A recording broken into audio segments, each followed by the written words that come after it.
Buonasera e ben ritrovati con una nuova edizione del TG Flash di New Sicilia. In apertura emergono nuovi aggiornamenti sull'omicidio di Liborio Como, il manovale di 52 anni rinvenuto ieri sera senza vita a Erice nel Trapanese. Un pregiudicato quarantenne si è consegnato infatti spontaneamente alla polizia, ma dichiara di non ricordare nulla perché era ubriaco.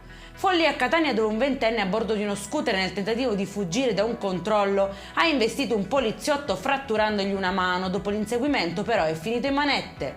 Sequestrati 22 kg di cocaina a Messina e arrestato un 51enne palermitano. La droga era nascosta in un vano creato sotto il pianale di un'auto. Sugli involucri invece, per depistare le forze dell'ordine, era stata applicata la foto di una vettura ed era stato spruzzato profumo.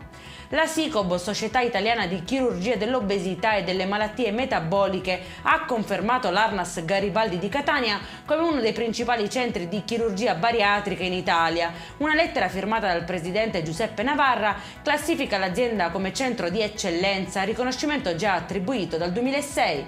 E in chiusura il meteo si intravedono buone notizie per la giornata di domani. La Protezione Civile regionale infatti ha comunicato che lo stato d'allerta si riduce da rosso a giallo su tutta l'isola. Le piogge però continueranno a essere le protagoniste e l'attenzione rimane alta, soprattutto nel messinese.